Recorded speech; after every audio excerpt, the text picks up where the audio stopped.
Hello and welcome Universe Mode. This is Money in the Bank. The one time of the year when a lot of things can be flipped on its shoulders in one go, when this whole universe can suddenly start to worry a little bit because one man holds a briefcase that means an awful lot to 3 world champions. Tonight here at Money in the Bank, we are in for one incredible night of action though, regardless of that Money in the Bank ladder matchup that will of course main event this pay-per-view. We've got 3 great title matches. You see there for the ECW Championship, one that is personal to myself, Kyle O'Reilly and Seth Rollins one-on-one. What seemed to be just what was going to be a great match between 2 great athletes has suddenly become a whole lot more personal. That is business that needs to be taken care of. Kyle O'Reilly needs to learn he's not going to be champion. Not now. Not ever. However, you talk about that method of respect and you talk about that method of wanting to be the champion. This is what this match is about. Shibata versus Okada. Neither man respects each other. Both men want to be champion. Only one's going to hold it. And the key question to ask is, who is it going to be at the end of tonight? And another question to ask is, will they earn the loser's respect? We will find out. But there is a match that means an awful lot to one guy, and that's the man on the left. CM Punk heads into this one in his hometown in Chicago, Illinois, looking to become the world champion in this universe for the 6th time. The man he has to go through, the villain, Marty Scurll, a man who believes that he will be the one to put Punk to sleep and to finish off his hopes and dreams. But of course that is not going to be the be-all end-all. That is it right there, the Money in the Bank ladder matchup, and what a match it is going to be. From SmackDown, Bobby Fish and Chris Sabin. From Monday Night Raw, Triple H and Roman Reigns. From ECW, Roderick Strong and Kurt Angle. 6 men, 1 briefcase, 3 rosters. Only one man holds that briefcase by the end of the night. Who will it be out of all of those? There could be favorites, there could be those who you think have a chance, but we won't know who it's going to be until the night is over and that man has the briefcase in his hands. All that and more is to come here tonight, and we start with the and more for the Intercontinental Championship. To start things off here on Money in the Bank, it is AJ Styles versus Finn Bálor. And here is the #1 contender for the Intercontinental Championship. AJ Styles heads towards the ring on a good heap of momentum following what has happened on SmackDown Live this past week. Just to give you the recap in case you want to know, back at Judgment Day, the start of May, so over a month ago, AJ Styles won a 6-man battle royal to become the #1 contender for Finn Bálor's Intercontinental Championship. That was almost put up in jeopardy given the chaos that was going on surrounding Finn Bálor. It seemed as if everywhere he turned, someone wanted to kick him in the face. Be it Dolph Ziggler, be it a potential rematch that was awaiting with Shinsuke Nakamura, be it the Gorillas of Destiny. No matter where he turned, someone had a problem with him. And there was only one man who actually ended up coming to his aid, and that was AJ Styles, the #1 contender, helping him out when he needed it most. But now, there is no help that Finn Bálor needs. There is no one by his side that Finn Bálor needs here tonight, because the man who he would have by his side as well is his opponent tonight. It's a respectful match, probably the most respectful match on the card here tonight. Actually, no, then I think about it, the most respectful match on the card here tonight. These 2 men know how great they are. These 2 men respect one another. These 2 men know they're heading in to put on one hell of a matchup. But AJ Styles talked about it a few weeks ago on SmackDown Live. He said, where is Finn Bálor's head at? Is it focused on the Gorillas of Destiny and not AJ Styles? Because if it isn't, there's no way he's walking out of Chicago still the Intercontinental Champion. It was a very strong point made by AJ Styles, and it was certainly one that hit home as well, I believe, for this man right here. Here comes Finn Bálor towards the ring. The crowd certainly on their feet for him here in Chicago, as I imagine they will be all night. A rowdy crowd here in the packed All-State Arena. Finn Bálor, though, looks to make this his moment, looks to become looks to remain, the Intercontinental Champion. Won that belt almost 5 months ago at the Royal Rumble from Kenny Omega, and Finn Bálor has been a proud champion. He has taken on all kinds of opponents, be it Kevin Owens, Kota Ibushi, and Shinsuke Nakamura on more than one occasion. Finn Bálor has prepared for them all, and Finn Bálor is ready here tonight for AJ Styles. Can he, though, overcome the phenomenal one. Is his mind in the right place to head into tonight with that title around his waist and head out of it with the title around his waist?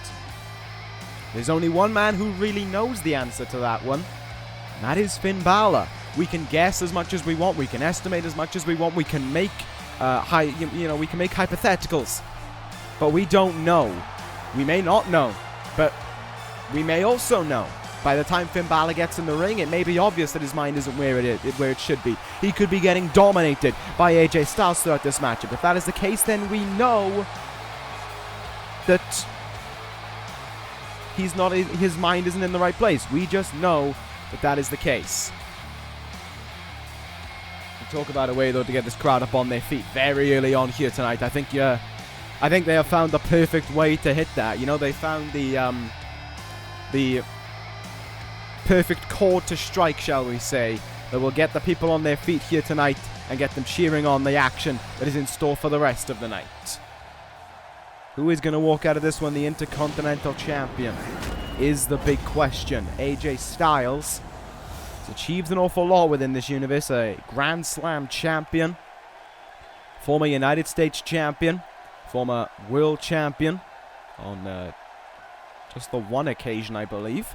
Former tag team champion and the Cruiserweight Championship gave him the Grand Slam. Or rather, the tag team titles gave him the Grand Slam, but still. Regardless of that, he takes on the two-time world champion Finn Bálor, the Intercontinental Champion, of course. The man who has the demon persona on lock when he decides to unleash it, but it is not the case here tonight. Finn Bálor is a match of respect. There's no need to bring the demon out. However, that demon may be in store for the Gorillas of Destiny in a very, very soon amount of time, depending on how things go. It's as simple as that. Anyway, if that outcome is to prevail, if Finn Bálor is to have his sights on the Gorillas of Destiny at one point, will it be for that Intercontinental Championship? We will find out after this matchup, because here we go. We're about to get things underway here at Money in the Bank. Bálor is ready. Styles is ready. Money in the Bank is underway with a ring of the bell. And here we go between Finn Bálor and AJ Styles. Styles being pushed up to the corner there. To the corner he just walked out of. And of course, no surprise there. A clean break between the two. You know, I talked about the respect that they have. There's no doubt that they are going to follow through with it until things really start to pick up in this matchup. Styles went for a dropkick. Bálor bats it away, though. And here we go now. The leader of Bálor Club, who is certainly out in their numbers here tonight in Chicago. This crowd here tonight, of course, still reeling from what was an incredible NXT takeover just a night ago. And, you know, I imagine they're hoping for much of the same again here tonight.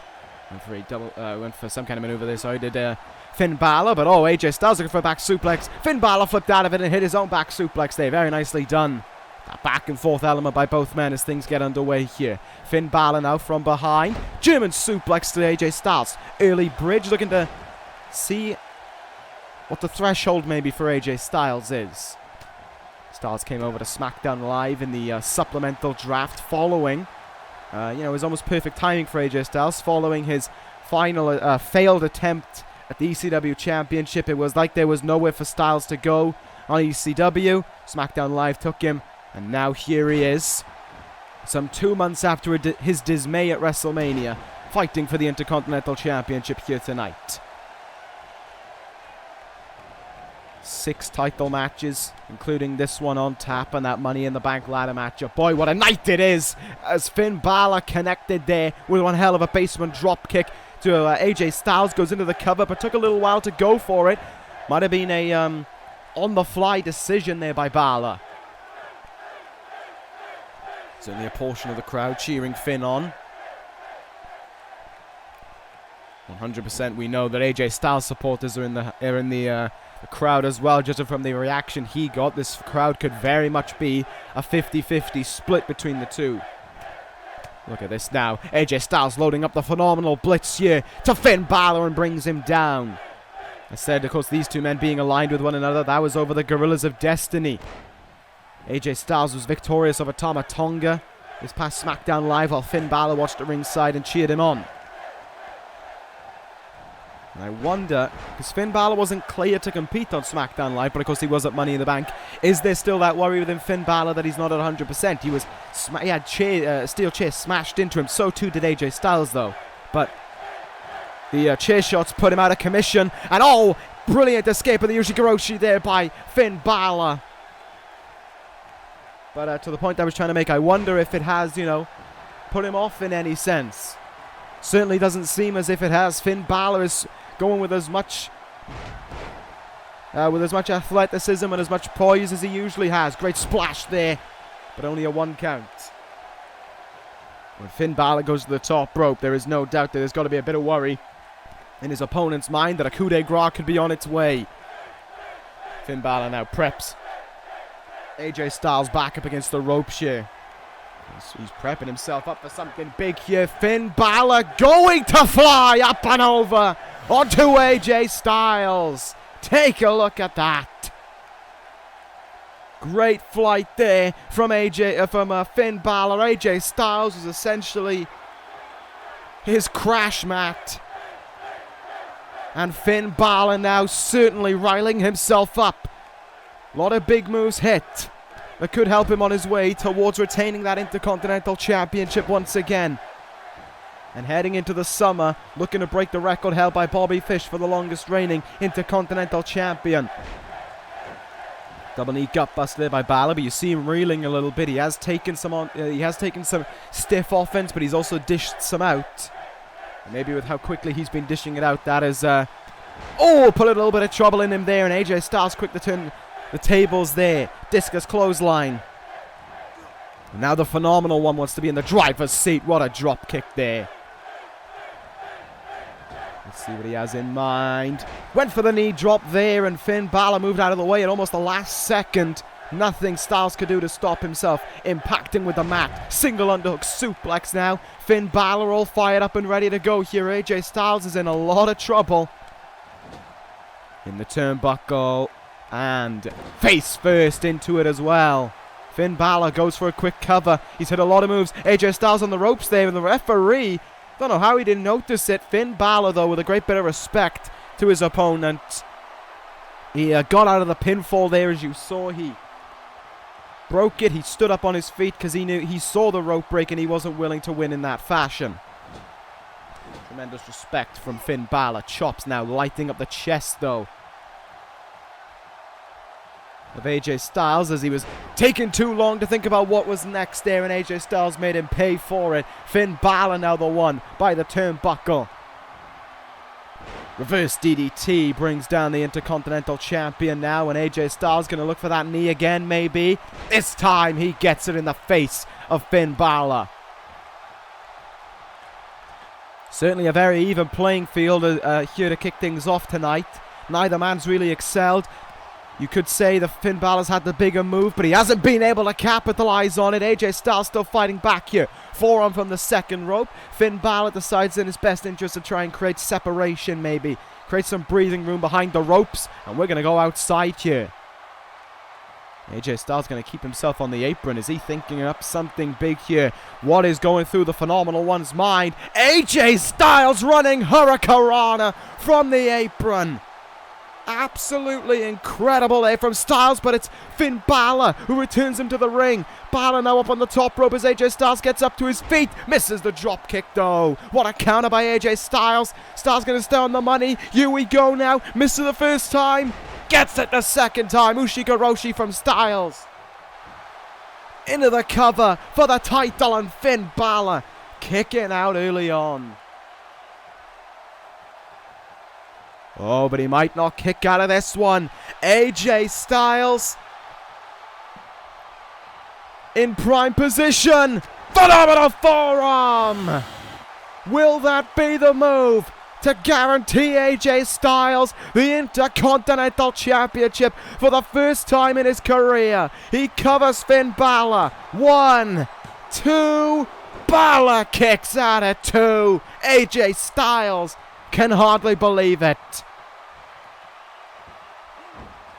AJ Styles has done so much to try and guarantee that victory. Those series of moves there following Finn Bálor going to the outside pretty much had him in the driver's seat for victory. Finn not only fighting on but countering now. Finn Bálor. Oh, Styles may have exhausted himself, and that's Balor's opportunity to take advantage. Shotgun drop kick. And Finn Bálor. He's going to pull himself to the top rope here after all that he's been through and look for the victory. Bálor in position. Coup de grace from Finn Bálor. All the weight of Finn Bálor coming down onto the ribs of AJ Styles. Will this be enough to end it? With 1, 2, and a kick out from Styles. Both men kicking out of the others. Finishing maneuver. How does that settle in their mind, knowing they've tried so much and they haven't been able to put it away yet? Pele kick there.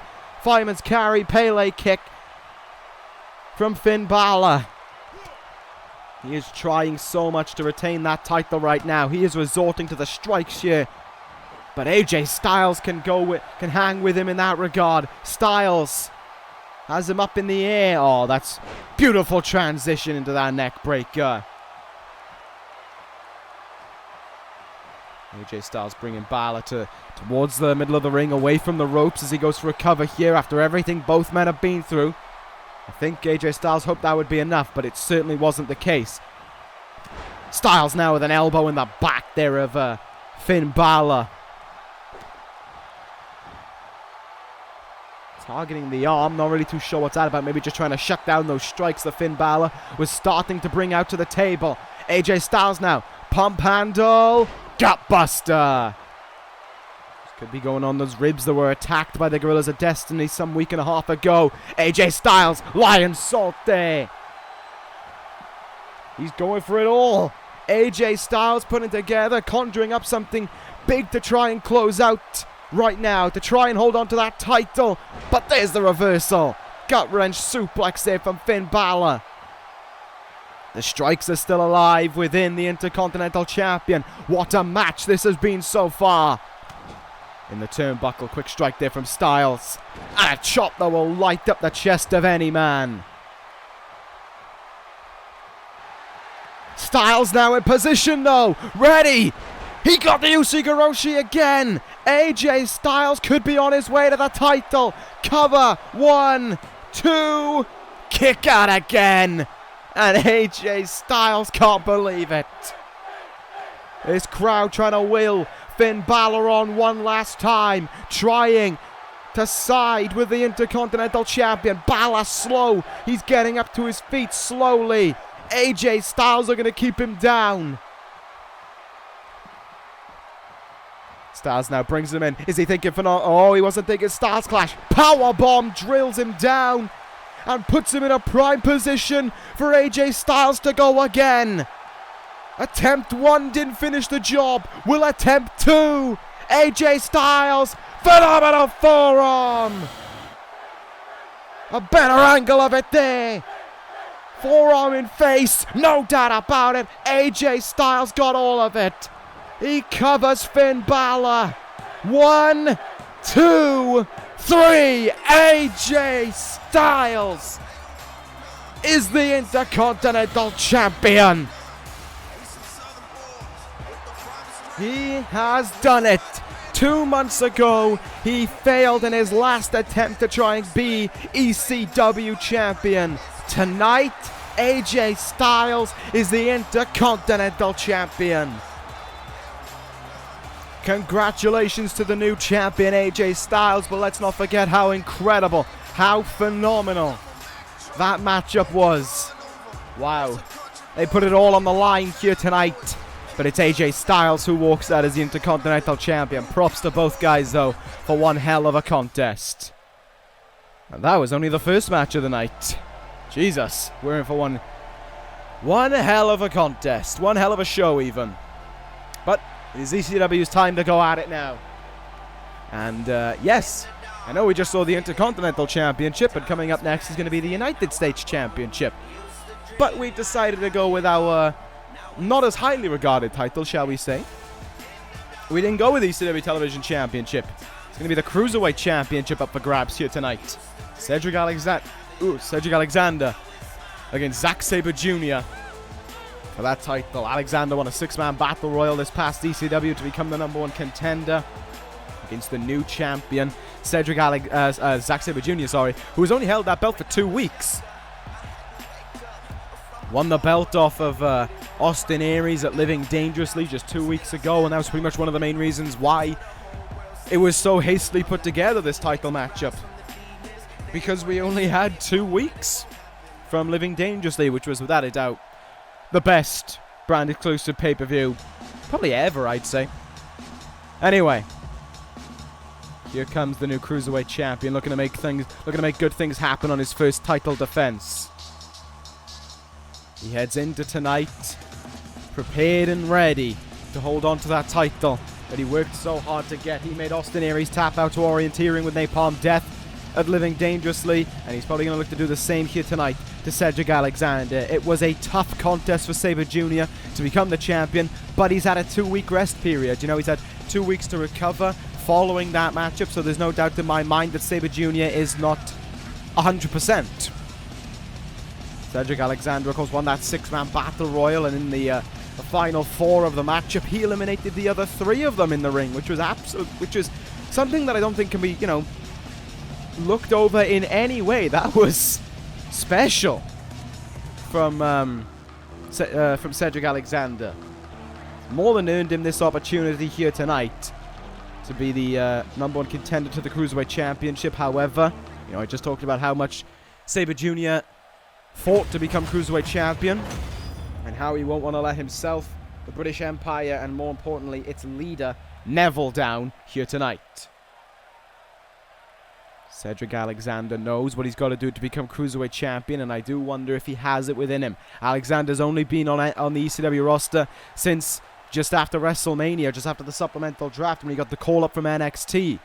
He has not had as many matches as not only, the majority of others in the Cruiserweight division, not only Zack Sabre Jr., but the first point that I just made, not as many as the Cruiserweight division.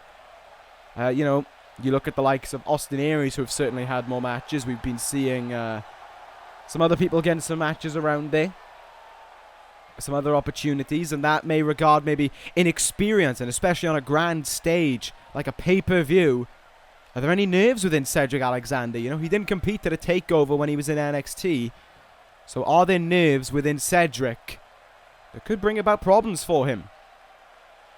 I'm not trying to make excuses if he loses. I'm just saying, that could be where Zack Sabre Jr. has the advantage. Sabre Jr. doesn't really care where he's wrestling, just so long as he is. Matchup is underway here. This is going to be... Oh, wow, step up Enziguri right from the get-go there. Zack Sabre Jr. pummeling away. It's Cedric Alexander. This is not the usual Sabre Jr. tactic. It's usually break a man down, work over the limbs right from the get-go, but Sabre Jr. just came flying. Oh, half and half suplex. Great counter there by Sabre Jr., who comes running in with those feet again to the face, and now with some kicks. The rage within Zack Sabre Jr. here from the get-go. Very unlike the Cruiserweight Champion, and I don't even know of anything that would cause this rage within him. Kimura lock applied early on there, but Cedric's arm just at the ropes. But you see that Sabre Jr. is feeling confident right from the get-go here. Went for the kick. Cedric countered it, puts him in the corner. Let's see what Cedric has in store here. Quick little slam to Sabre Jr. And this is something you won't see him do. You won't see Sabre Jr. flying. Split-legged moonsault by Cedric Alexander. Second rope now. But he misses with the elbow drop, and that is going to put a smile on Sabre Jr.'s face. That elbow, that arm just hit mat. And that hurts. And Sabre Jr. knows it, and now he goes after the leg. Like I said, he works down every single limb that he can, and make sure that when he locks on any submission hold, that he's doing all the damage that it can to his opponent. 8-second ride there from Cedric Alexander. Cedric certainly going for the big moves early on, but is he exhausting himself out? When you face Zack Sabre Jr., it's a battle of attrition. Look at these strikes in the chest there from Sabre Jr. But Cedric is able to counter it. Fair play to him. Sweeps the leg away there, and Sabre Jr. goes face first into the mat. Up on the shoulders. Fireman's carry, Pele kick for the second time tonight.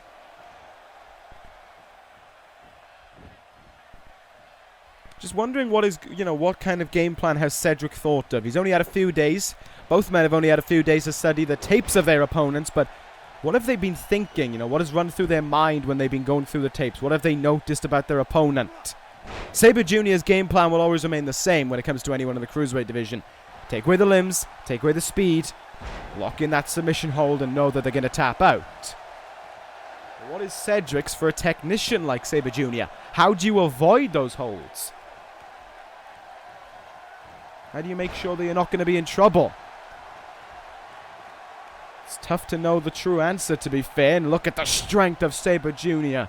If he wanted to, he could be a heavyweight, no problem, but Sabre Jr. chooses to keep himself on the cusp of roughly 205 pounds. Chooses to keep himself in this lanky frame so he can fight the cruiserweights and so he can basically dominate this division. Double German suplexes there to Cedric Alexander, just throwing him around like he's nothing. And again, he goes after the back there. And now the arm, of course, working it down for his final submission hold. And here we go on the arm again. Look at that Fujiwara arm bar there. Flips himself over so he can apply even more of an angle, even more torque on that hold. Stretch that arm even further in the wrong direction. Good counter, though. Good counter indeed from Cedric. Flipped his way out of it there using his feet.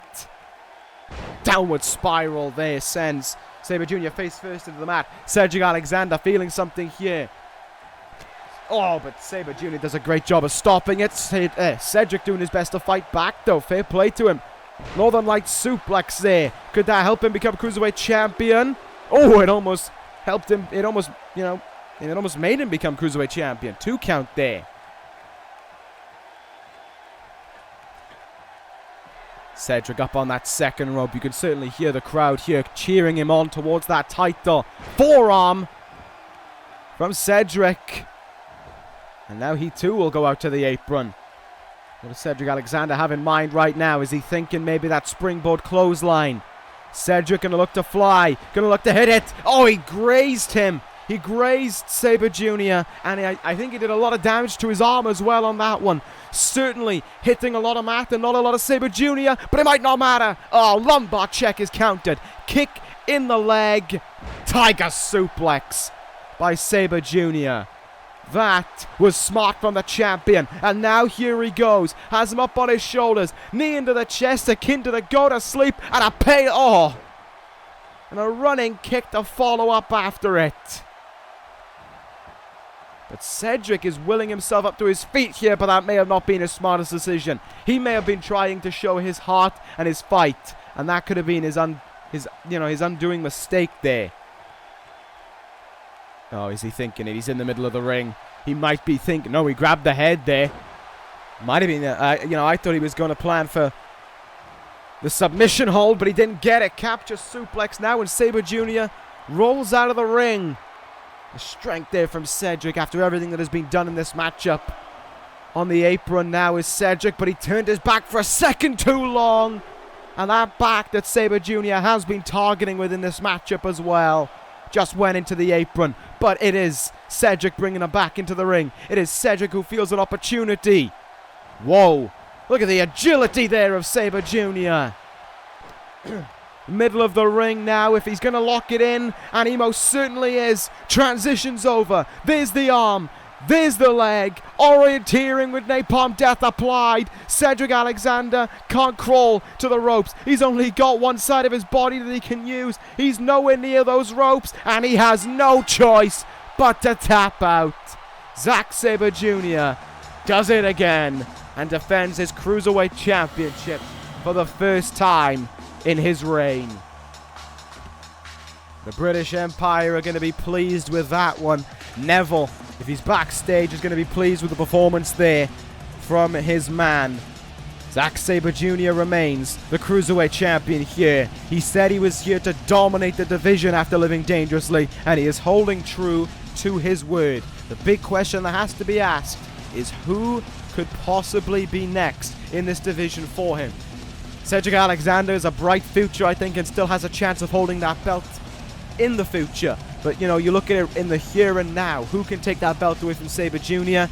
It's tough to know the answer. There may need to be something that changes in order for this to be the case. Anyway, one title's changed hands, one title retained. We'll see how things are going to apply in this next matchup. It truly is a David versus Goliath type of situation, but it is certainly one that the champion thrives in. Lars Sullivan challenges Daniel Bryan for the United States Championship.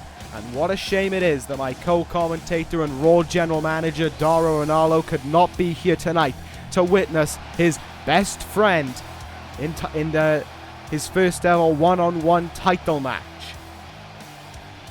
If you want the reasoning for why Dara wasn't here, well, it's, you know, the last time at Vengeance, the Raw pay-per-view, it was completely down to travel problems. Dara just could not get here, and it was a shame because, you know, he had done his best to try and get here. He wanted to be here a day early, but he couldn't, and then there were no other flights that could help him get there. This time, however, he's ended up in the wrong place. The first problem was he thought Chicago was a band, which it is, but it's not a band is not a place. And then I don't know how, but he ended up in Chicago, Kansas. I don't know how this man does it. He finds a new way to become more and more stupid with every day that passes. It's like every hour he spends staring at Lars Sullivan, he loses an IQ point, which would explain why he would have 0 IQ. In fact, it's probably way in the negatives by this point. He was on Raw, though, explaining how proud he was of Lars Sullivan and how he couldn't wait to watch him beat Daniel Bryan. I don't know how he's going to do that in Chicago, Kansas. It's a ghost town. But tell you one thing that's for certain, Chicago isn't planning on watching Lars Sullivan beating Daniel Bryan anytime soon. Here comes the United States Champion. The crowd is on their feet for the Grand Slam Champion.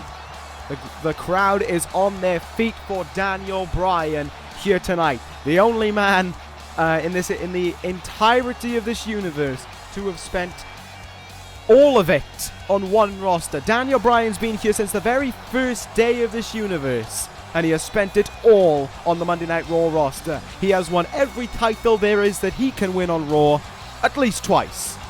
And the United States Championship he captured at WrestleMania in an 8-man ladder match, also involving Lars Sullivan. Daniel Bryan found out that Lars Sullivan was the #1 contender by Lars Sullivan attacking him. There's no other way of saying it. That was basically the case.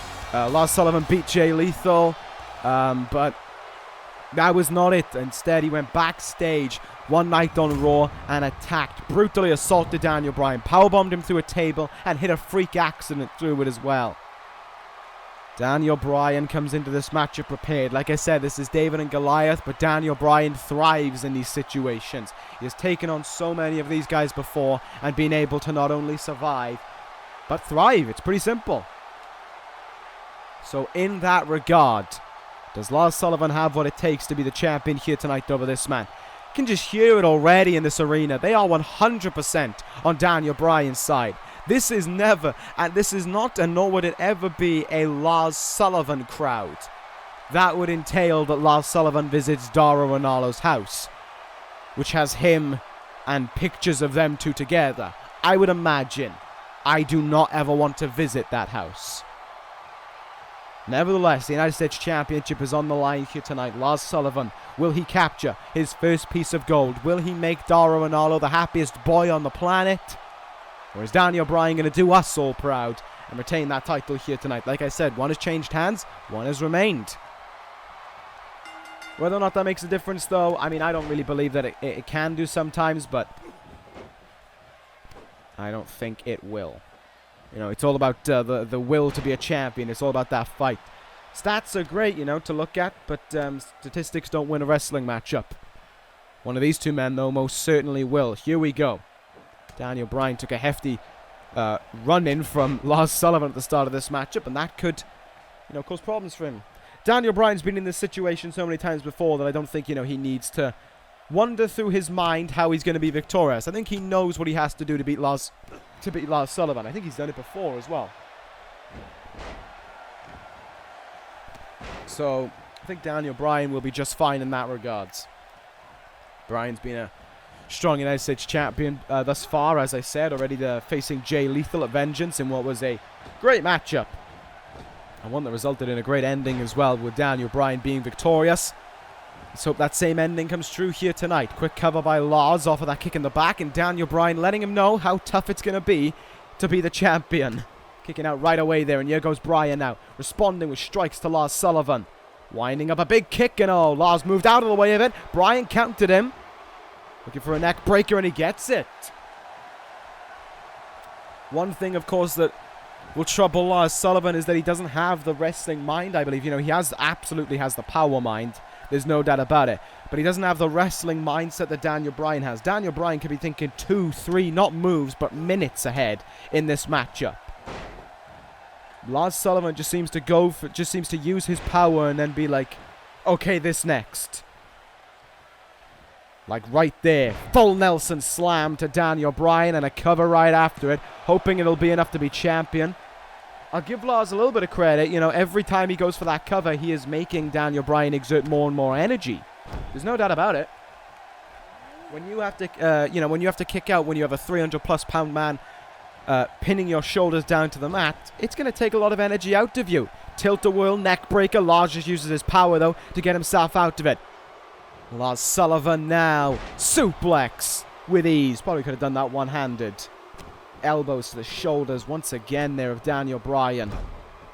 Bryan, he finds a lot of strength. Oh, no.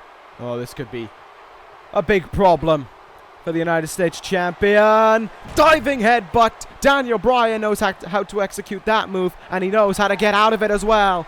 Bryan, though, is going to give Lars Sullivan something that he will remember. His chest going to be as red as the attire that he's wearing. Kicks in the chest.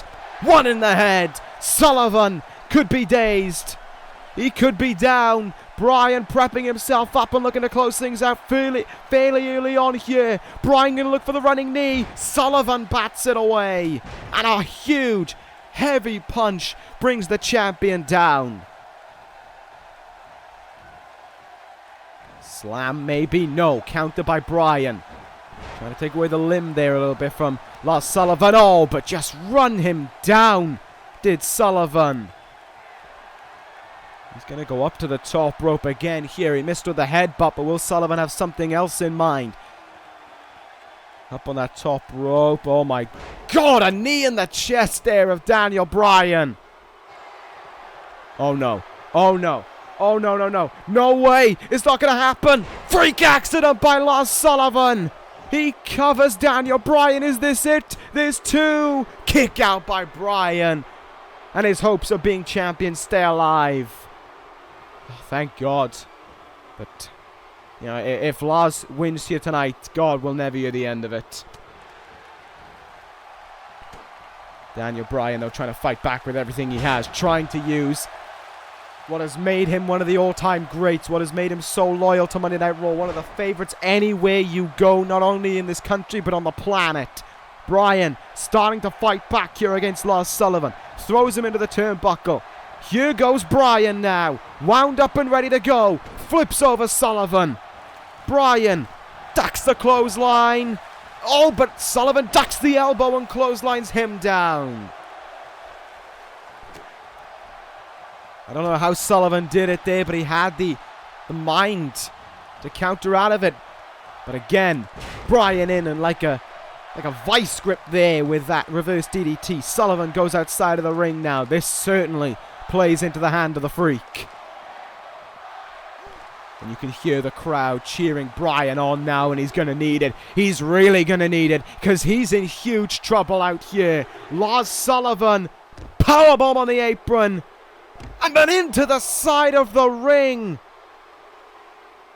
No, that's not, that's not wooden panels there on the side of the ring. That is metal. That is a metal pole that is used to support this ring. Lars Sullivan knows that. Maybe. And he's used it to his advantage. and now smashing his knees into the face of Daniel Bryan there. Sullivan, it's like something's awoken within him, and the beast that could lay within Lars Sullivan, the freak, certainly has come out to play. Crucifix though by Daniel Bryan. Bryan riling himself up maybe for one last run.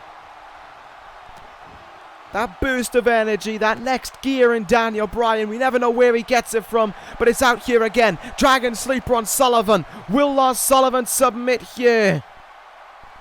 Will the freak submit in Chicago? No, he won't. Oh, great counter though by Bryan. Sullivan came running in with a shoulder tackle. Bryan moved out of the way. Bryan in position, looking for the running knee. Will he get it? No! Sullivan counters again. And he uses his strength now to keep Daniel Bryan down. The champion's in trouble once again. Lars Sullivan's in position. No way! Freak accident!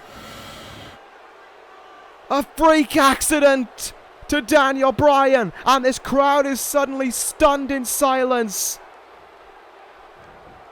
Lars Sullivan in for the cover. 1, 2. Oh my goodness. Lars Sullivan is the United States Champion. It happened. Goliath on this occasion conquered David and took his riches. The crowd can't believe it. Lars Sullivan is the United States Champion. Oh, we're never going to hear the end of this, are we? Oh boy. There he is. He's done it. And he did it convincingly. Wow. Right. That's going to take some getting used to, but we're going to move on now to our next contest here tonight. What a matchup we have scheduled here for the ECW Championship. Kyle O'Reilly and Seth Rollins one-on-one with each other. Or if my memory serves me correctly, the very first time. This one is going to be great.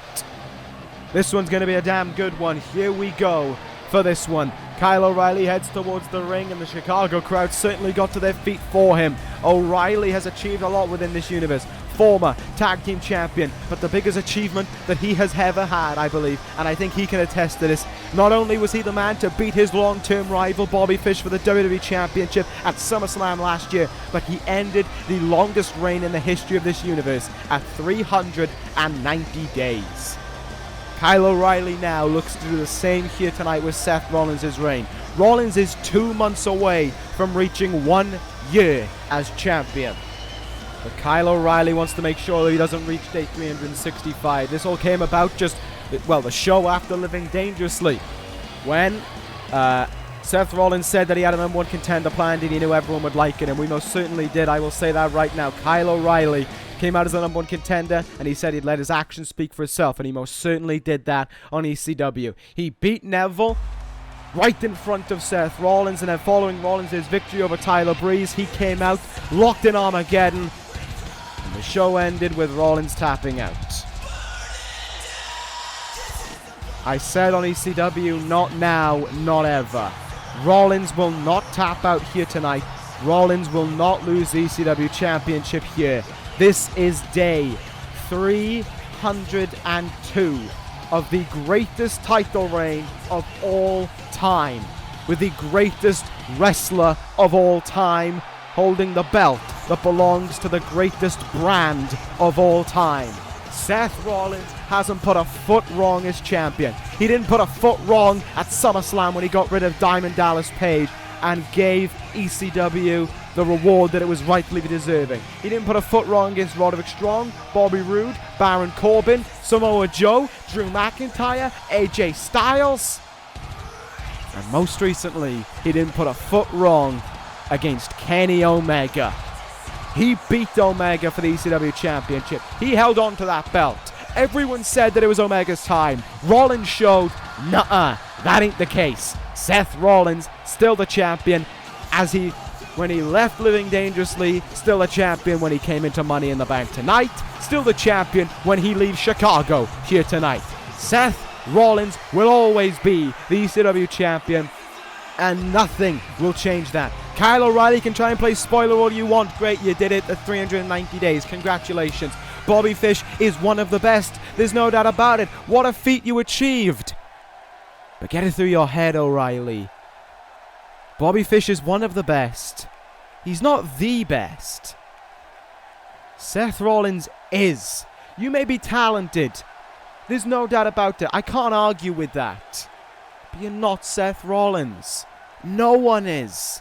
There's only one Seth Rollins. There's only ever going to be one Seth Rollins. There's only ever going to be one greatest of all time. And he's there.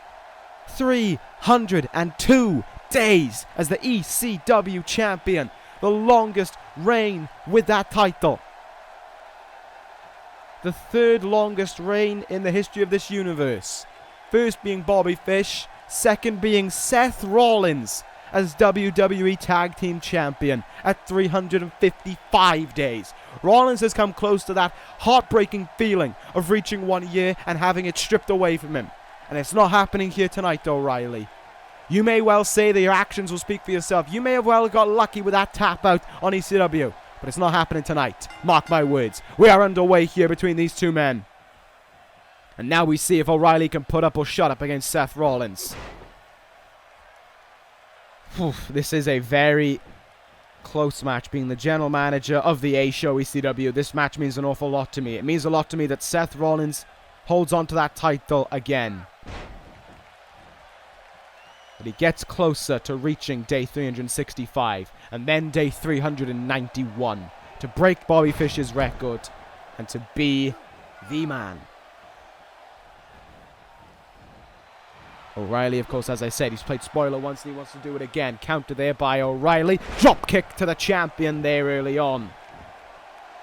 These two men know what it's like to have to test their fatigue, to have to go all the way in order to be the champion, in order to go all the way to get that victory. Seth Rollins perhaps greater than Kyle O'Reilly. O'Reilly had to go through 2 years of Bobby Fish as his biggest rival. Always, whatever he thought about with Bobby Fish in the back of his mind. Seth Rollins at SummerSlam went through 3 stages of hell with Diamond Dallas Page and walked out the winner. The broken, beaten and battered winner. But he was the winner nonetheless. O'Reilly trying to fight back here. Great clothesline there by Rollins. That shut him down. I do wonder what the game plan is of Kyle O'Reilly. Seth Rollins' game plan never needs to be changed. It's perfect. He may have his little bumps in the road, but he's always the one winning. You know, you can't have everything perfect. Rollins knows that. I know that. Well, I kind of know that. I have the perfect champion. Rollins up on the top rope anyway, focusing back on this matchup, looking to fly here. Meteora missed it, and Rollins' knees there hitting the mat. That's a nasty landing there. Rollins, of course, going to have those knees being pivotal towards the curb stomp. And O'Reilly looking to act up on it. That is O'Reilly's plan for this matchup. Take out the curb stomp. Heel hook applied there. And Rollins does his best to get out of it. But now we know. Maybe he gave up his game plan too early there. He wants to take out the leg of Seth Rollins. And he goes after the leg again. Kicking away at it. I hate to admit it, but this is smart from... Oh no, O'Reilly with the forearm in the face there. One of the moves that helped him on his way to victory over Neville. And it almost got him the ECW Championship there, wow. Okay. Nothing to worry about, still going on here. Rollins returning the favor, kicking the leg of Kyle O'Reilly. Rollins now, small package driver, beautiful.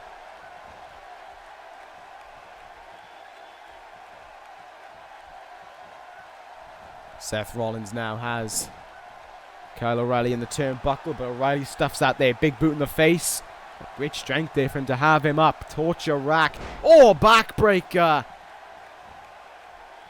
I'm not panicking because it's still very early on in this matchup. I know it. O'Reilly knows it. And Rollins most importantly knows it. Back to the leg though goes O'Reilly again. Elbow after elbow onto the knee there. And an ankle lock being applied on that leg now. O'Reilly, the game plan is take out the leg, and he's doing a surefire job of it right now. Rollins having to fight back a little bit there. Has O'Reilly up on his shoulders. Snake eyes. should take care of business temporarily and slow things down. Rollins, kick in the gut, has him up here. Crucifix position. And, oh, that's a good counter from O'Reilly, I gotta say it. I really hate admitting it, but, you know, O'Reilly at the end of the day is a phenomenal competitor. We know that to be the case. There's that heel hook again. He wraps that leg over so it's harder for Rollins to escape, and he's putting more pressure down on the limb of Seth Rollins there. Taking out that leg. Taking away the speed and of course, more importantly, the curb stomp. Rollins has other tricks up his sleeve, but then he's got to wrestle Kyle O'Reilly style of matchup, and O'Reilly certainly is happy about that. Chinlock applied there, but it was very, very easily escaped from O'Reilly. Wheelbarrow, arm drag there. Rollins getting a little bit frustrated. Don't work yourself up, man. You're the greatest. You don't need to play anyone else's game but your own. Every move that Rollins hits with... Oh, what a kick in the face. Every move that Rollins hits with the leg, though, I am a little bit wary of. I realize in my mind that every single one that's hit Rollins could be doing more damage to his leg. Guillotine choke applied now from Kyle O'Reilly. If Rollins puts his arm out just a little bit, he's there at the ropes, but he can't see the ropes, I don't think. O'Reilly trying to make him give in there, but look at the strength from Rollins to slam him down. Great stuff there. From the greatest of all time. Elbow in the face and down goes Kyle O'Reilly. Now Rollins going out to the apron here and flips back in. Beautiful.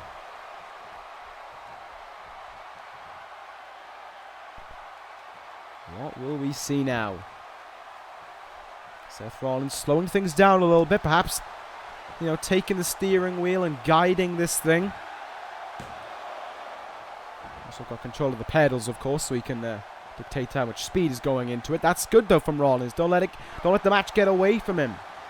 Now look at this now. Tiger suplex from Rollins there.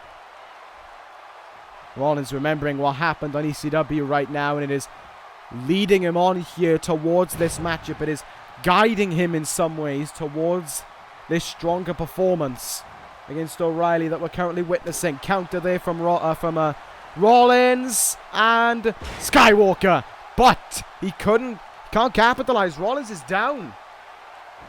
Only temporarily, but it shows the effect there. Rollins down. It took a while to get up to his feet. O'Reilly, though, didn't get up to his feet at all. Here we go in the turnbuckle now. Seth Rollins.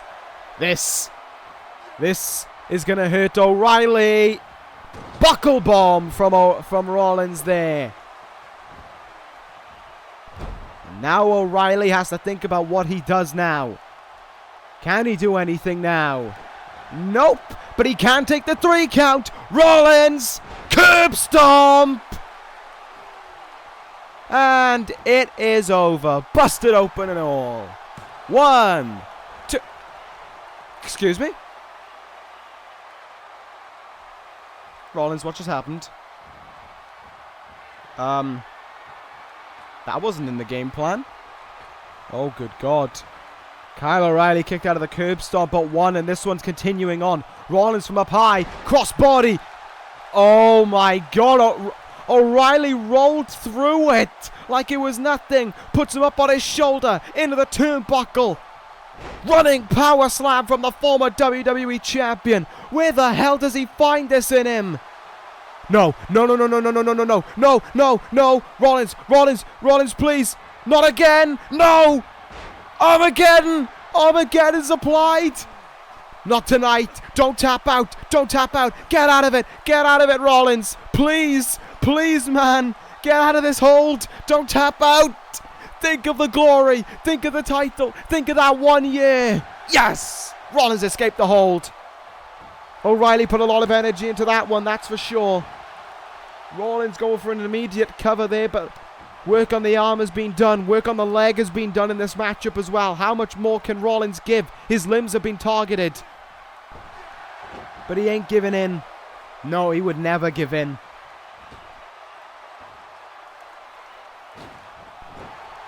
Rollins comes flying back in the ring here. This is incredible to see.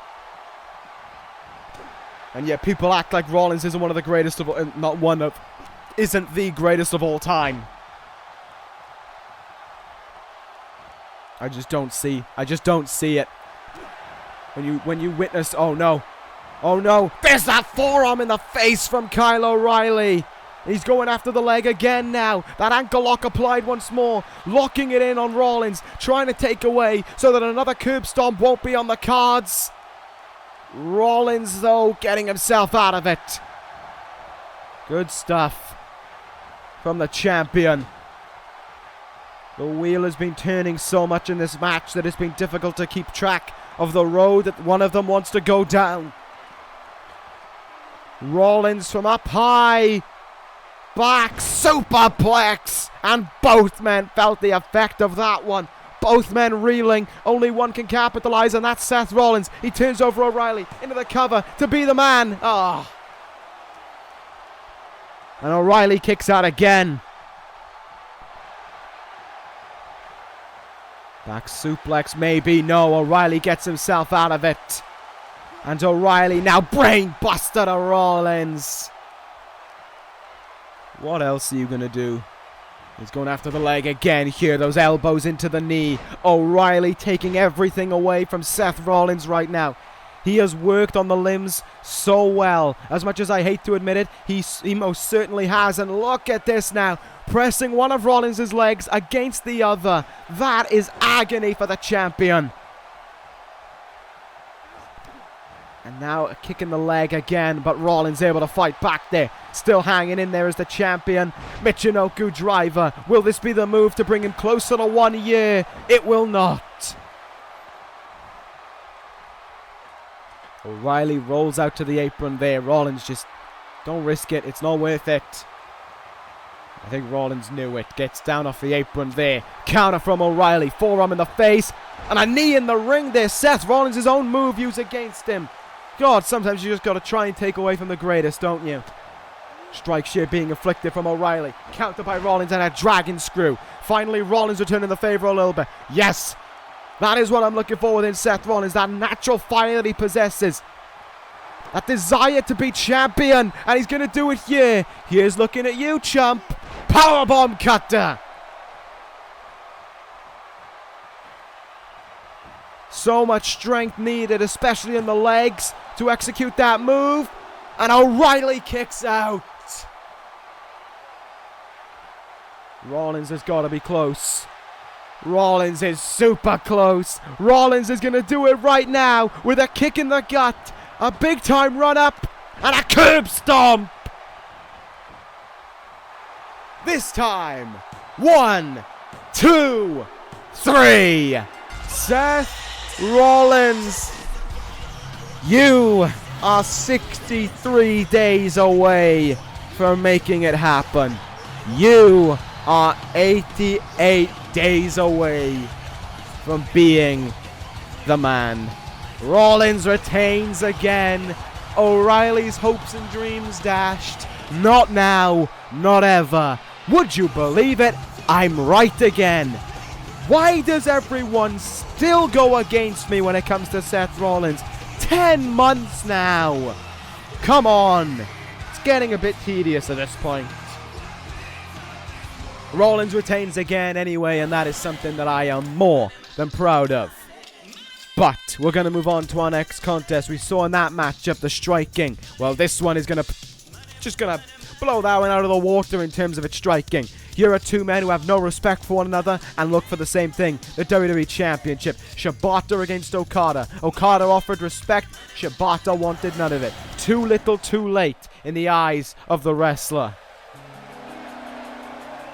And that reaction there from the Chicago crowd kind of shows that maybe the crowd is more split than we first thought. Maybe this is a pro-Shibata crowd for all we know.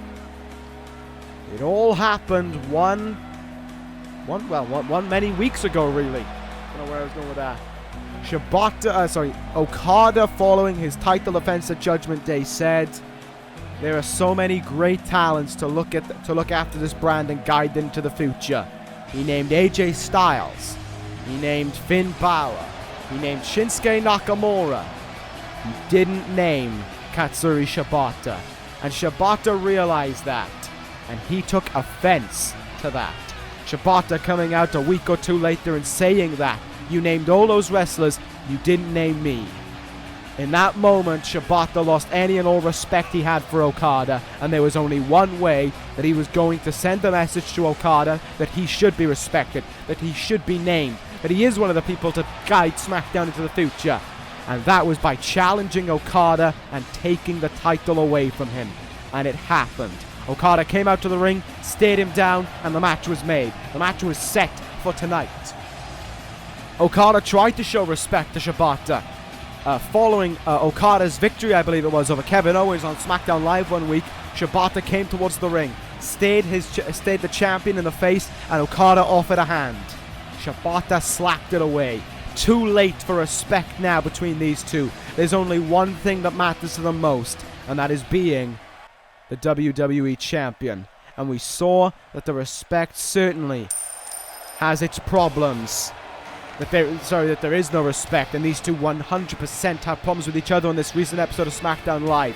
Okada and Shibata were forced to team against the Dangerous Alliance, and the sarcasm was certainly being displayed from Okada. He would offer a hand out when Shibata couldn't tag him in.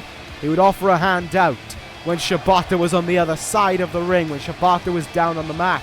But the one time Okada actually offered a hand out and meant it, Shibata walked away. He didn't want to make the tag.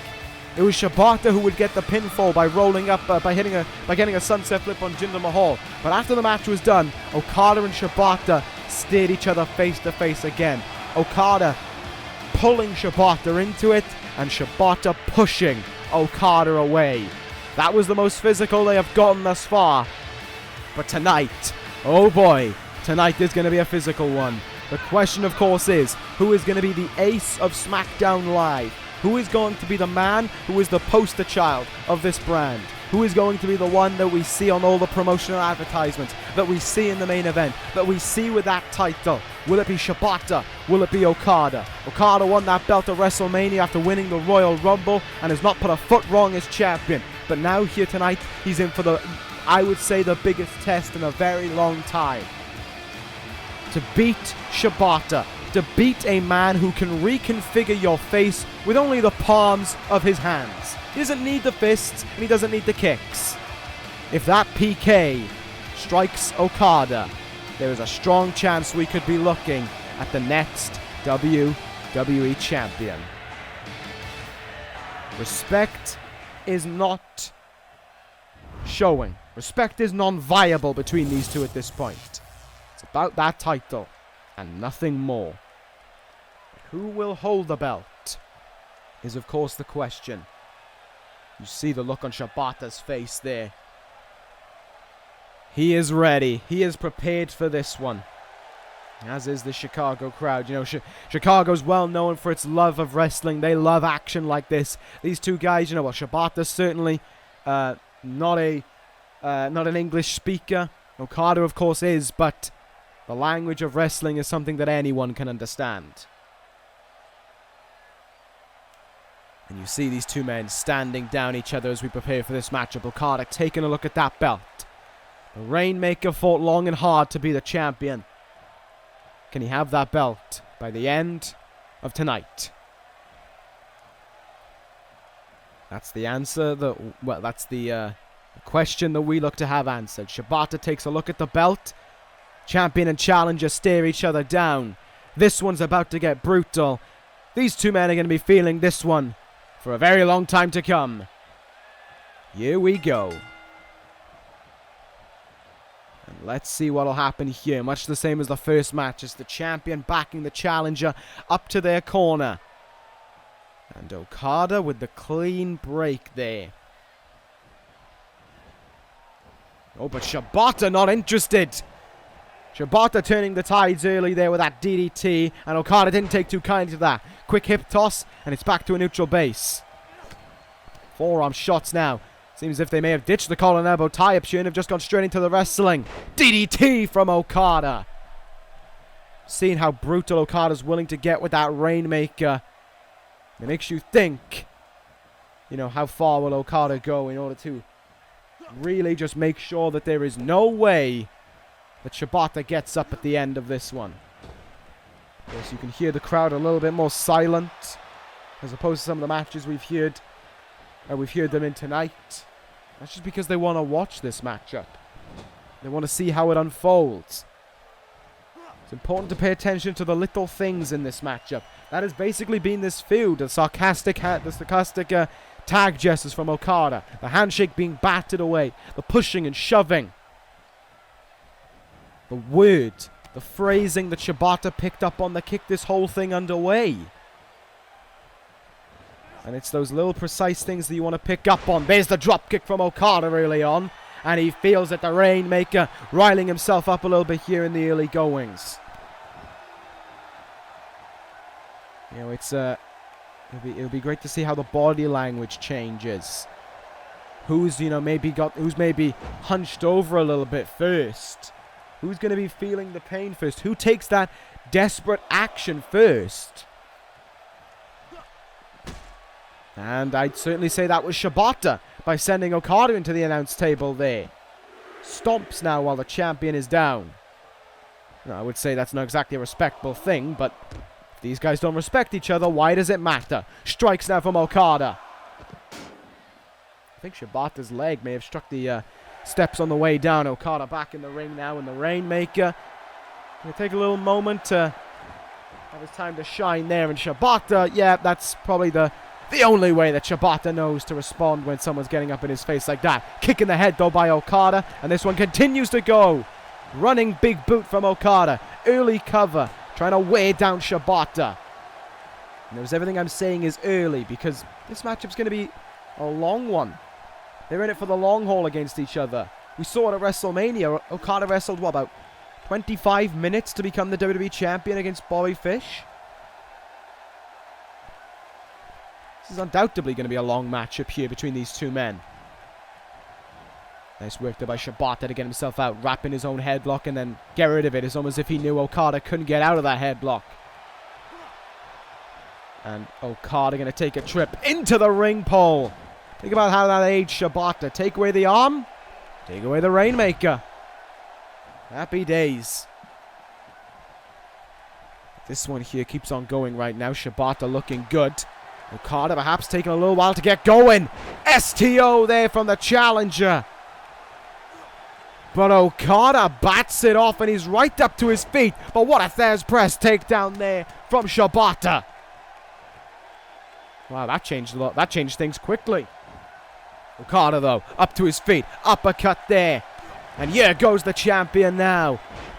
Clothesline. He sends Shibata into the turnbuckle. Launches his body at him. And a spear there. Or maybe more like a diving crossbody, maybe. From Okada.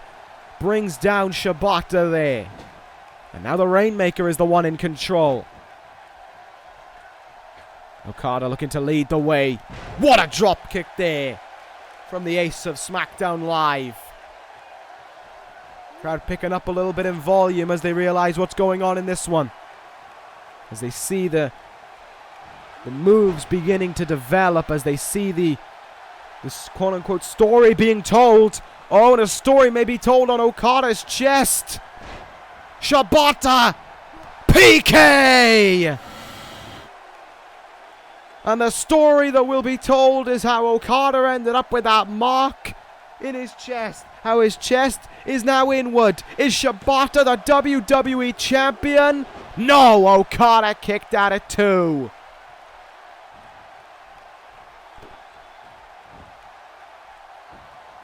Look at how Shibata now, though, just dominates Okada there. Keeping him locked in that wrestling hold. Oh, but what a forearm from Okada. Absolutely cracked Shibata in the face. Side headlock takeover there.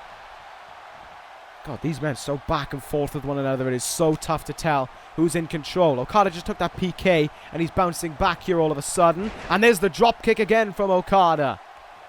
That can really turn the tides of a matchup. Okada turns him round. Okada.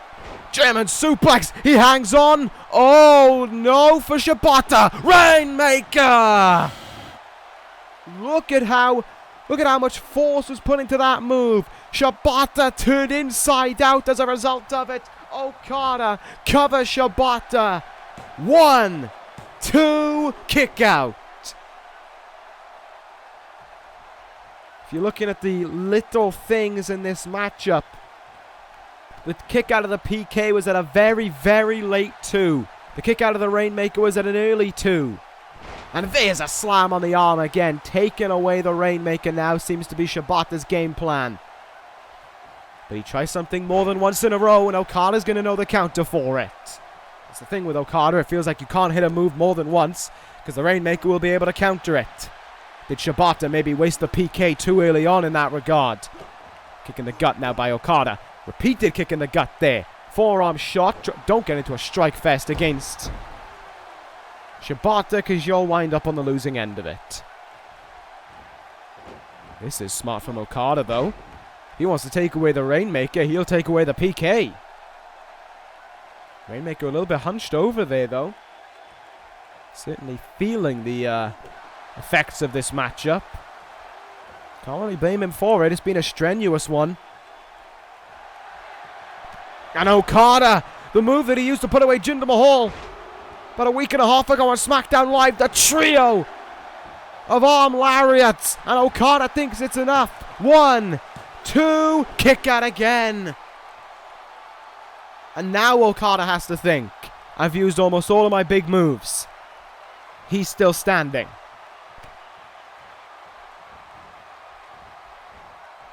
What else can Okada do here? What else can the former NXT champion and current WWE champion be thinking? What a lariat there by Shibata. Look at the 2018 Royal Rumble winner have going through his mind.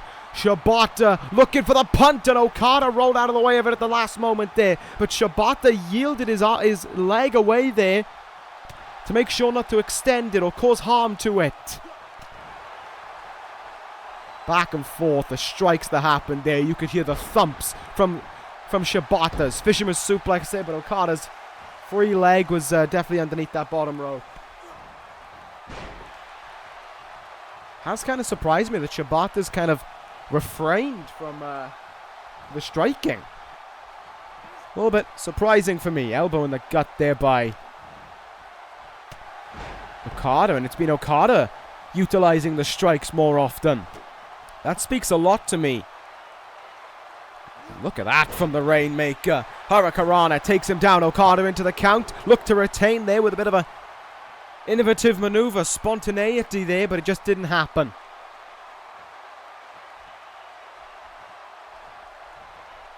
What else has Okada got in store here? Not only for us, but for Shibata. What has Shibata got in store for the champion? Forearm. Countered. And again, down on that arm. Maybe disproving my point there. He can get away with something more than once. Oh, Shibata's wound up and ready to go for it. And he gets the punt this time. Jesus Christ. The force that Shibata can put behind any kick is enough to knock a man out. But Okada still seems in it. But I do wonder for how much longer. And Shibata now in total control over the champion. Oh, maybe I spoke too soon. Okada fighting back there. Uppercut from the Rainmaker. Can he keep on going here? Does Okada still have it in him to keep going? Okada fired up. Rainmaker! A second one strikes. 1, 2. Oh my goodness. Another real early kick out. Just reminding Okada how tough this man is.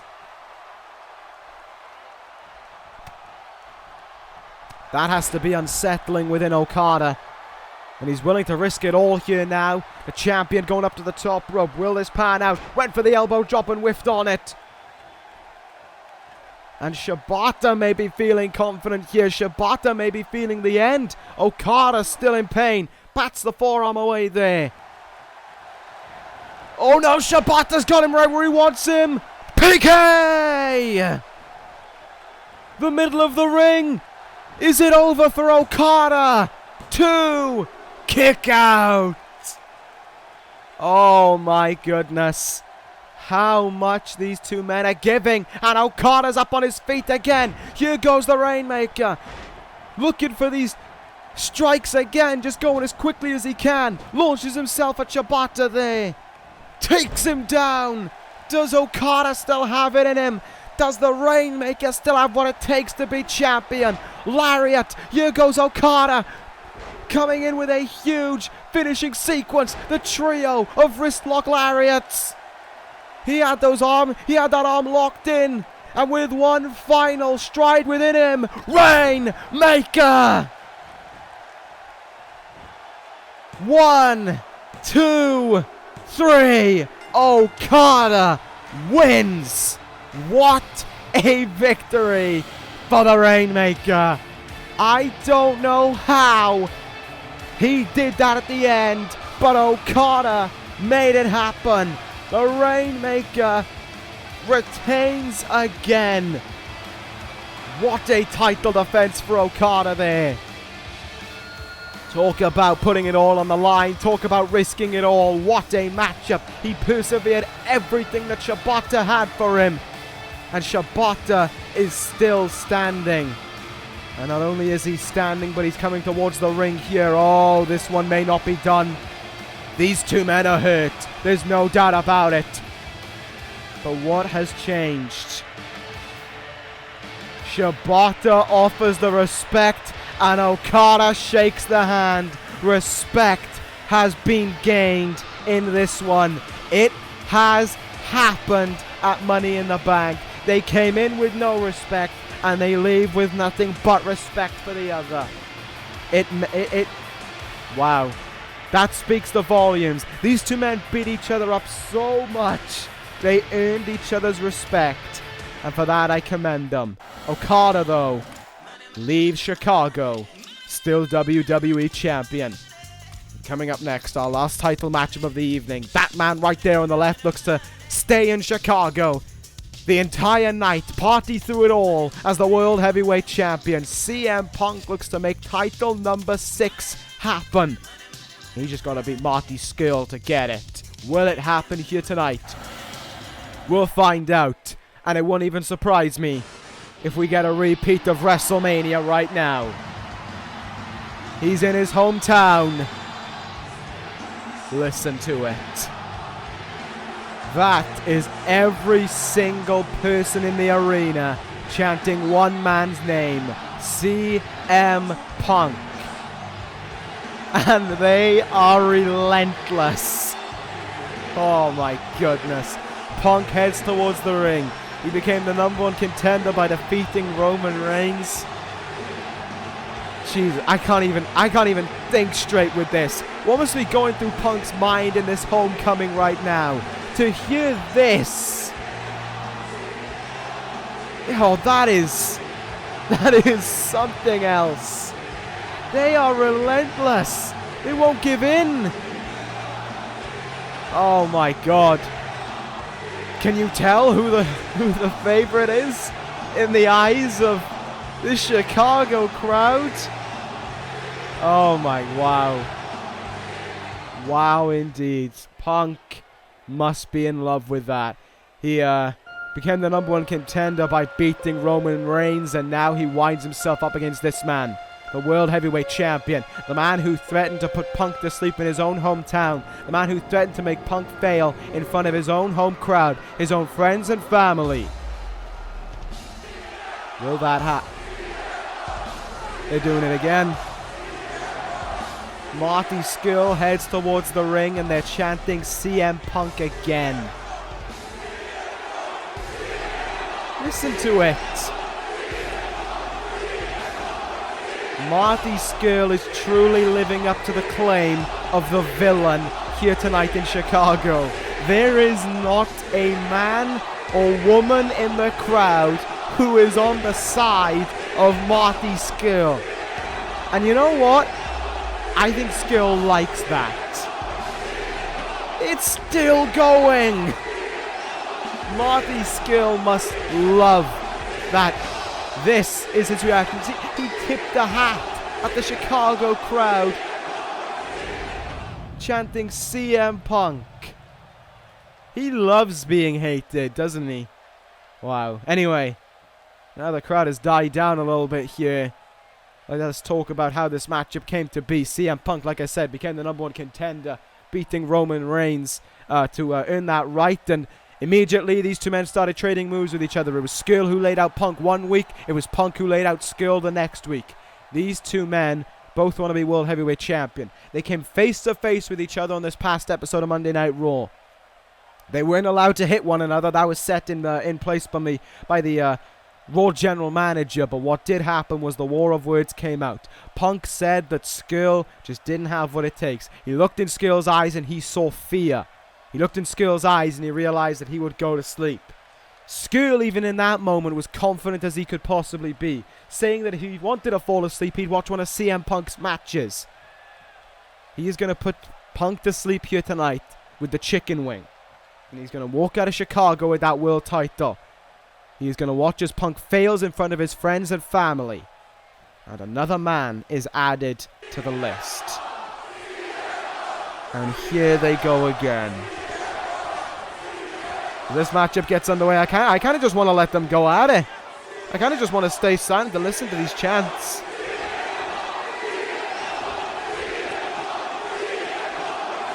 Have we ever heard such love and adoration for one man? Maybe, you know, aside from me and Seth Rollins, but even I'm not as loud as these guys. Marty Scurll is just trying to get around this matchup right now. They're relentless. I think if they were asked to chant this for this entire matchup, they would. They absolutely would. Alright, it's died down a little bit now. Let's see how long that'll last. Let's see if they're going to let Punk go to work now. The Chicago crowd can be absolutely rowdy like we just heard there. But they want to let their man know they're on his corner. They're in his corner, by his side. They want to let their man know that they're going to be there for him when he needs them most. They're going to be there for him when he needs to overcome Marty Scurll. Let's see how that'll turn out here right now. Punk with a snap suplex there. Dude, I just cannot get over those chants. Those were relentless. And Marty Scurll, the way he's acting, I don't think he's ever been happier. Honestly, I don't think Scurll has ever been happier. There is not a Marty Scurll fan in the house right now. I'm, pretty neutral towards Scurll, at best. You put him up against Punk and I'm going to cheer Punk on. There's not a Marty Scurll fan in the house. But that is where Scurll can excel. He doesn't call himself the villain for nothing. He does anything to get under people's skin. And he most certainly has got under everyone in the All-State Arena's skin. Early cover on Punk there and he kicks out. And certainly this crowd has died down. I think they just want to watch Punk. They want to see if he can do it. They want to see if he can be the champion here. And I imagine if he wins here, then, those CM Punk chants are going to rain through this arena again. Louder, I imagine, than even just then. So incredible during the entrance. I could barely hear Scurll's theme over the CM Punk chants. Punk is certainly using them to will him on here in the early goings of this matchup. Punk now running knee in the corner already. Whoa, whoa, whoa. Bulldog by Punk. Who would have thought that this would have happened so early? Cover. Will this put him away? Oh, kick out.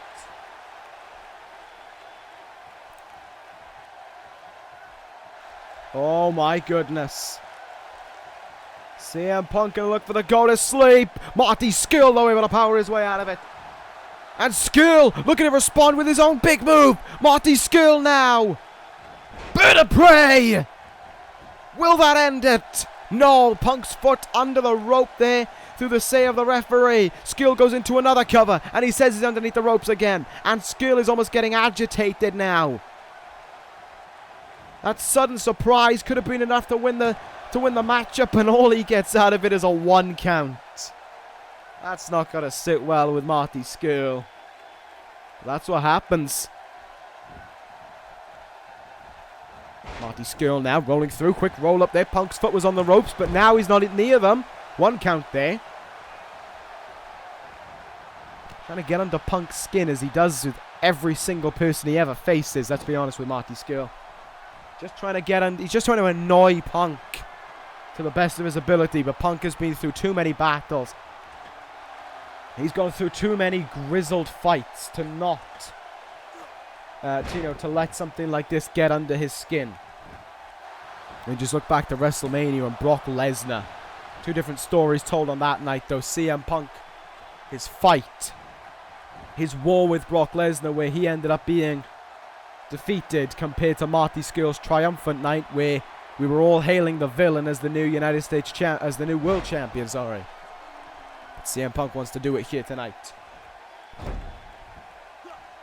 He wants to make the Chicago crowd proud of him. Forearm in the face there by Marty Scurll. Super kick in the gut now. Marty Scurll fired up. Backstabber there. And he goes into the cover. Seems as if any opportunity Scurll can think of to go for a pin, it's like he is. You know, for all this talk about Scurll wanting to put Punk to sleep with a chicken wing, not doing the best job of it right now. As a matter of fact, he went for bird of prey before he went for anything else. Both men now standing in the ring opposite one another there. And Punk just came in with a flurry of strikes. Up in the powerbomb position now goes the world champion. This is not where you want to be at all. Face first into the turnbuckle padding.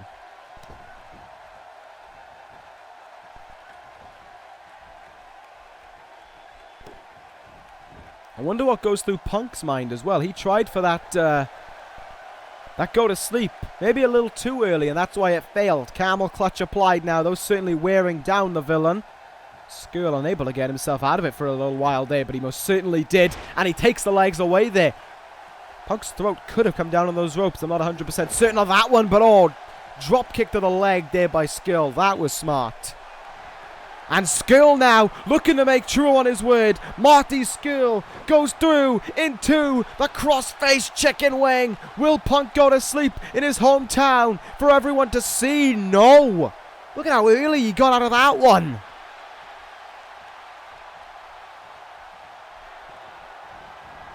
He escaped that with ease.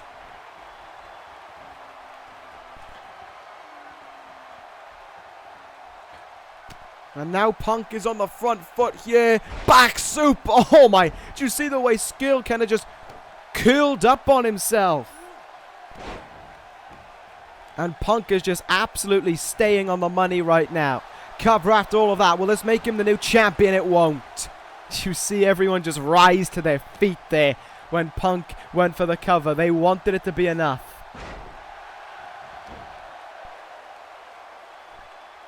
You know, I would talk about pressure and how the home crowd could perhaps cause issues in Punk's mind, but I don't think that's the case with Punk. I don't think he gets, put off by a hometown crowd. It will absolutely spur him on, I believe, but I don't think it causes worry in Punk's mind. He's been through too much to think that, have worry be a problem for him. Catches the super kick, and oh, he didn't catch that one though. Drill him right in the face. Scurll goes for the cover. Will Punk kick out? Yes, he will. What a neck crank there by Scurll, and he was certainly proud of that one. Oh, went for the senton, and CM Punk counted it there. Has him up on his shoulders. Could he be going GTS? No. Landslide there into the cover after it, though. Good pinning predicament. Not enough to be the world champion, though.